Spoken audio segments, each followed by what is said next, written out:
Assalamualaikum warahmatullahi wabarakatuh. Alhamdulillah wassalatu wassalamu ala rasulillah.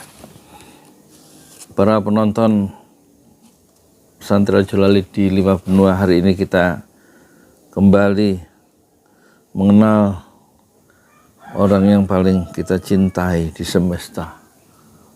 Orang yang satu tokoh yang selalu memberikan inspirasi kepada miliaran manusia dari zaman ke zaman, yaitu Nabi besar Muhammad Sallallahu Alaihi Wasallam.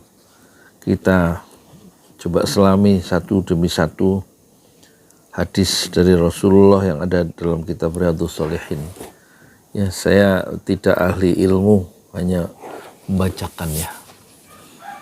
Apakah saya punya sanad mengajarkan Riyadhus Shalihin? Tidak. Saya tidak pernah belajar dan tidak diberikan kesempatan oleh Allah untuk ketemu seorang ahli ilmu yang mengajarkan Riyadhus Shalihin dan saya belajar dengan beliau. Tapi ini kita memberanikan diri ya, untuk mengajarkan, bukan mengajar, membacakan ya. Hadis dari Rasulullah halaman 306 bab 36, memberi nafkah kepada keluarga, dari Abu Hurairah radhiyallahu anhu. Dia berkata, Rasulullah Shallallahu Alaihi Wasallam bersabda, dinarun anfaqtahu fi sabilillah wa dinarun anfaqtahu fi raqabah wa dinarun tasaddaqta bihi ala miskin wa dinarun anfaqtahu ala ahlika a'zamuha ajral ladzi anfaqtahu ala ahlika. Ya. Sebuah dinar ya, mata uang dinar yang engkau belanjakan untuk jihad di jalan Allah, sebuah dinar yang engkau belanjakan untuk memerdekakan seorang budak, sebuah dinar yang engkau sedekahkan kepada seorang miskin, dan sebuah dinar yang engkau nafkahkan kepada keluargamu, maka yang terbesar pahalanya ya, maka yang terbesar pahalanya adalah yang engkau nafkahkan kepada keluargamu itu. Hadis riwayat Muslim ya. Saya bacakan kembali hadisnya ya. Dinarun anfaqtahu fi sabilillah wa dinarun anfaqtahu fi raqabah wa dinarun tasaddaqta bihi ala miskin wa dinarun ala anfaqtahu ala ahlika a'zamuha ajran alladzi anfaqtahu ala ahlika, rawahu Muslimun. Hadis ini diriwayatkan oleh Imam Muslim dalam kitab zakat bab keutamaan menafkahi keluarga dan budak. Penjelasan kata ya, fi sabilillah, artinya fi sabilillah adalah di jalan Allah. Maksudnya setiap amal perbuatan yang baik tetapi berarti ya. Seringkali diartikan untuk jihad fi sabilillah. Fi sabilillah apa itu? Yaitu di jalan Allah. Fi sabilillah, di jalan Allah. Maksudnya setiap amal perbuatan yang baik tetapi bermakna seringkali diartikan untuk jihad fisabilillah, untuk jihad di jalan Allah. 2.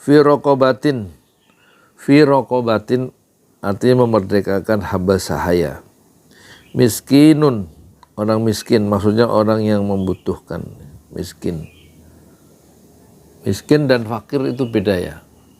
Kalau miskin punya penghasilan misalnya 70.000 atau 50.000 sehari, kebutuhannya 100, berarti kurang ya. Berarti itu orang miskin kurang ya.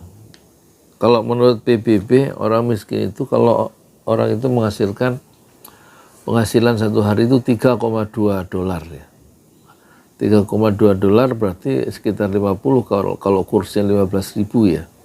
$1 15.000, maka $3,2 adalah 3,2 kali 15.000, kira-kira 50 ya. Orang yang 50.000 penghasilannya menurut standar World Bank, Bank Dunia, salah satu badan resmi di United Nations yaitu PBB, maka orang itu miskin. Orang itu miskin. Nah, berapa banyak orang miskin di Indonesia dengan standar WHO itu, bukan WHO, World Bank itu, yaitu sekitar separuhnya. Berarti kalau penduduk Indonesia 273 juta, ya sekitar 120 jutaan gitu kira-kira orang miskin di Indonesia. Banyak ya, banyak Masya Allah. Orang miskin. Kalau orang fakir itu lebih ini, orang yang nggak berdaya lagi seperti orang lanjut usia itu udah nggak bisa punya penghasilan ya.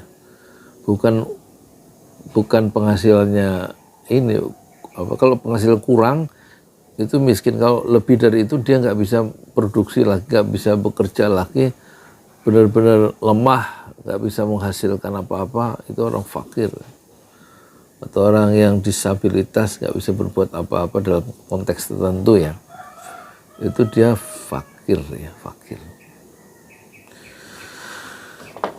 Kemudian miskin maksudnya orang yang membutuhkan. Iyaluka keluargamu atau ahlika, maksudnya keluargamu yang engkau tanggung dan engkau nafkahi mereka.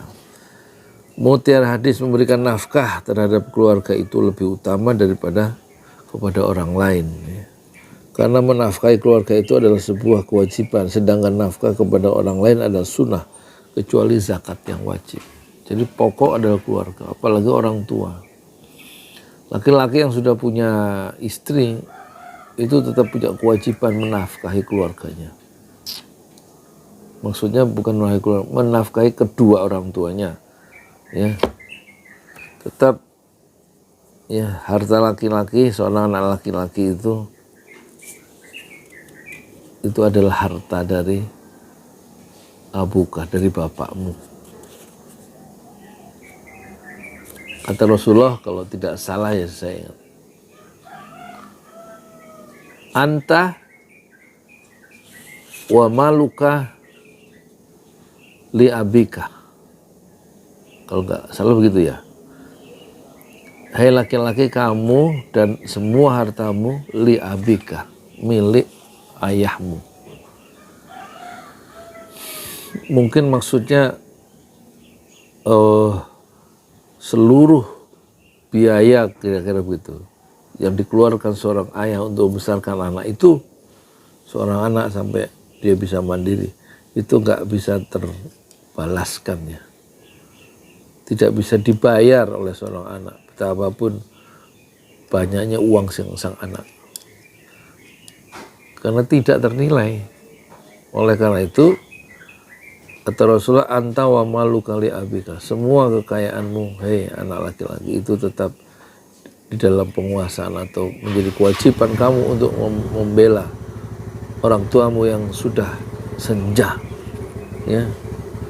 Jangan membantu orang tua itu harta sisa, harus diprioritaskan. Kalau memang ada penghasilan bulanan itu, ini untuk mak saya, ini untuk bapak saya, baru untuk keluargamu ya.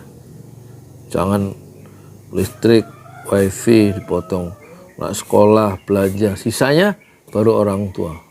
Keliru ya. Kata Rasulullah, anta wa maluka li abika.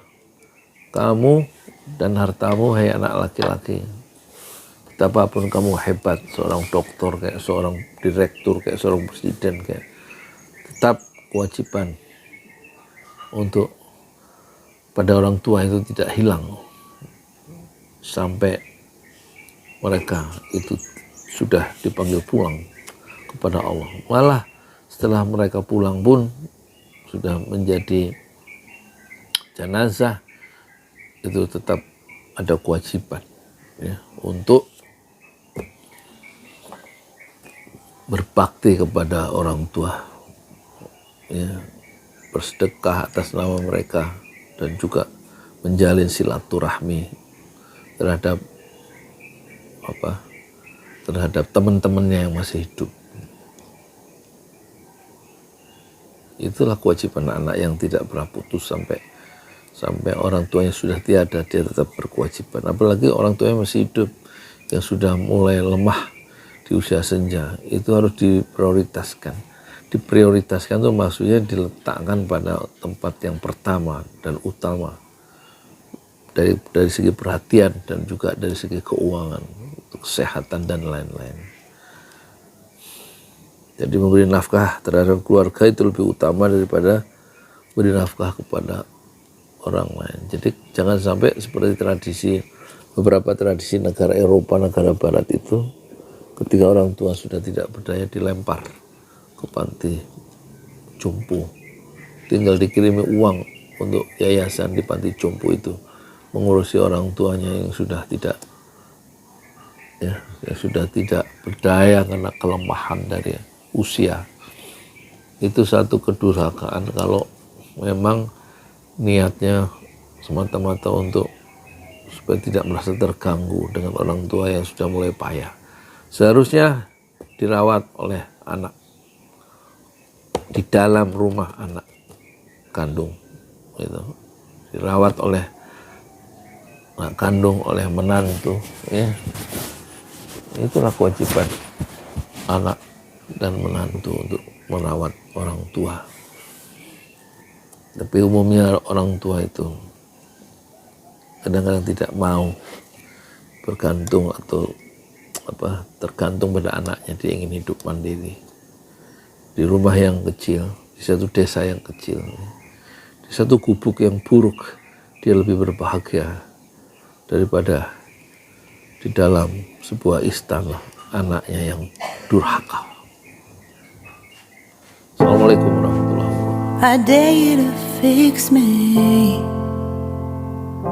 I'm crossing the line again, falling on my knees. No stranger to pain, it's never ending, it's only something I can't forget. My heart won't let it rest, but you